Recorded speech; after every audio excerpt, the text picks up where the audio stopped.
here with Tech Motorsports, and today I'm bringing you the BMW MX5 Miata. Funny, huh? Yes, I do work on other cars besides BMWs, but yes, it's just another car. So 99 Miata, 1.8 liter, and it was having an issue on revs breaking up between 1,000 to 3,000 RPMs, and only when the engine is cold. So needless to say, this is a recap of the whole thing. So the car is done and it's running now, and I'm just surprised at what the problem was. I really am surprised. I've never had this before, but let's go into the whole details of what I did and how it came about to get it figured out. So stay tuned. Oh, by the way, and here's a small clip of what the car was doing with the issue that I have. So clip is here.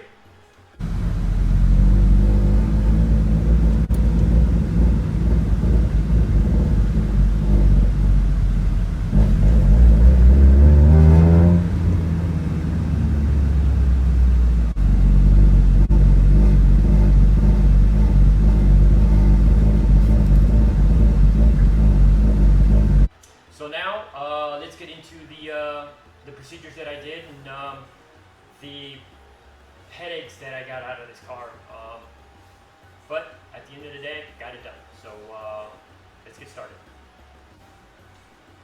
Okay, so here we go. I will try to make this real quick and easy. When I did have the car, at the first time that it did have the issue, I was able to get a code that came up, which was the master flow sensor. So I went ahead and ordered that master flow sensor and installed it. I still had the same issue.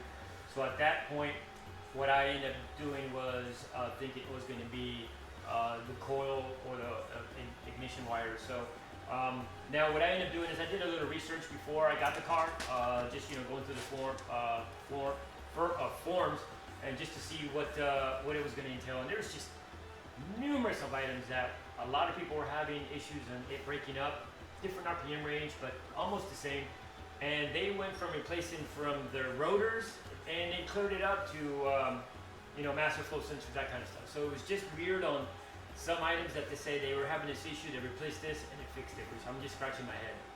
But anyways, I did get some information what to look for, and just the way the car runs, I was able to go in and look at a few items. So my gut feeling was all along after the master flow sensor went bad, was it was probably going to be my coil packs or my spark plugs. It was going to be one of those. But looking at the spark plug wires, they look good, but the coil packs. So what I ended up doing is, instead of sitting there trying to order a bunch of parts and just throwing money at the car, I have a buddy that has a spec Miata that's sitting in his garage. I gave him a call and he was nice enough to let me borrow his parts. So what I ended up borrowing is I just went ahead and took his whole airbox, which included the IAT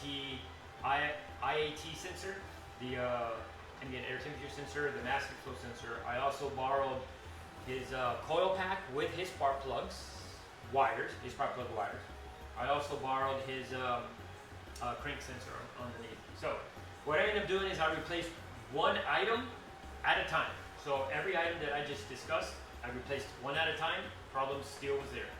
And the problem would only be there when the engine was cold. So once it got up to temp, it'd be fine.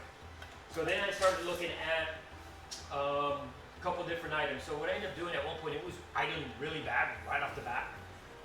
And what I ended up doing is, before I did this, was I had a scanner on, meanwhile testing everything and looking at every single parameters and going through to see what I was seeing that was out of the norm.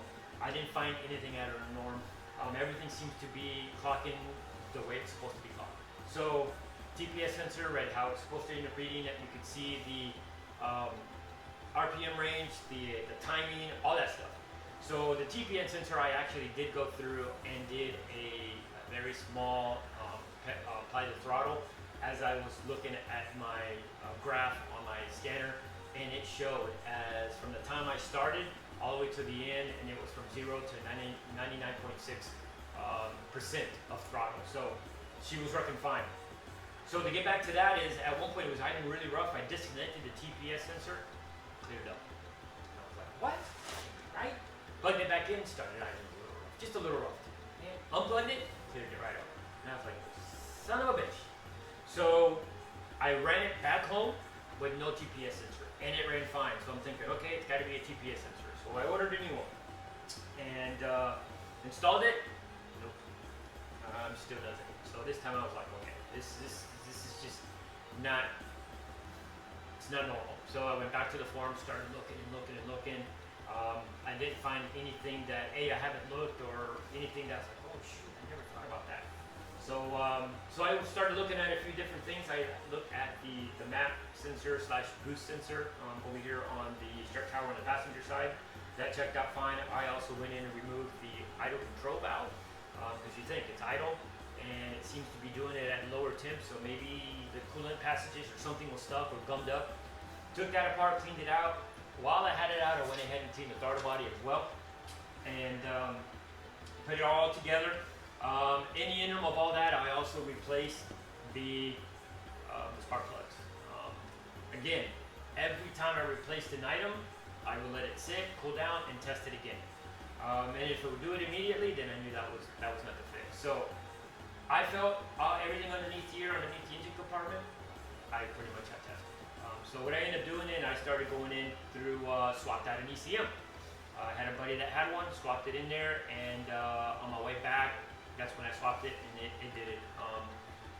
It did it like probably a half a mile away from where I picked the ECM up. So it's not an ECM. And at that point, I'm like, okay, let me check. What I've been reading was fuel pressure. I've been reading clogged filters and the regulators and stuff. So I went through all that and checked it, and it all checked out fine. So I'm scratching my head, and I'm like, well, what the heck? So I was working on another car, doing something else, and what we found out with that car was it was doing almost the same thing as this one, but it was doing more abrupt. And it was we did a tune, and we also did a CSL intake on an E46 M3. So right on low RPMs, right around 2,000, it would buck, and it would be more horrible than this car. So technically, what we ended up having to do with that car, had to take it to the dyno just to see what was going on with the fuel and airflow. So he was able to find out he was running lean, which dawned on me. I'm like, well, shoot, I know a friend that has a dyno, so called him up and see if I could put the car on a dyno, and I did that afternoon, and long and behold, damn thing was running lean. And as soon as we got it rolling and got it into second gear and started just barely accelerating, it started breaking up instantly. And it went straight to like 18, 19 on the air fuel, just running super lean. And at the time, you could see the O2 sensor gauge in the O2 on the computer that it was trying to compensate, and you could see it going up and down, but the range that it was going, it was not sufficient enough to correct the issue. So after we finished doing that and saying, okay, I got to replace the O2 sensor. Now here's the thing, I'm gonna throw this at it. This car had an O2 sensor problem from the time it got. From the time he picked it up, it's been an O2 sensor, but it's never given him any issues. And now, one day, started giving him issues. So I've run many cars, many people have run many cars with bad O2 sensor. And I've been there, I've done it. And so I never thought the O2 sensor was gonna be the issue. Well, long and behold, it was the issue. By the way, we also, once we got that resolved, what we ended up doing is did a full run on it, and this car put 123 horsepower down at the on the dyno jet. It's pretty nice. It's a drop-in canyon filter with a header, so and exhaust. So not too shabby for a little 1.8, 123. I don't know what the torque was, but she doesn't have much torque. But you also can lose 3 horsepower if you have the AC on while you're on the dyno. Found that by accident, but still. Anyways, so yes, ordered a new O2 sensor, installed it, worked like a gem. So now what I ended up doing was we went ahead and ordered a fuel filter just in case, only because The car has been sitting. It's more of a garage car from the previous owner, and we don't know it's ever been changed before. So we just went ahead and changed it. But what I ended up doing is I changed it after the fact when I ran it at least one time with just the O2 sensor alone, and she ran perfectly fine. So at that point, it's like, I'm just going to play it safe, just replace it. And now has been 3 times that I've run this car when it's been cold, and she has not broken up. So it's a win. So there you go, guys. I hope I didn't make this too long. You know, issues on low RPM, it breaks up a lot, can't pass 3,000 RPMs technically, and end up being the O2 sensor. It was just wasn't able to act quickly for the ECM to adjust when it was running lean. That was the problem. And she run great. She runs great. So I inverted back to the regular standard master flow sensor here, and of course I got the standard TPS sensor already installed, or standard, the one that came in the car.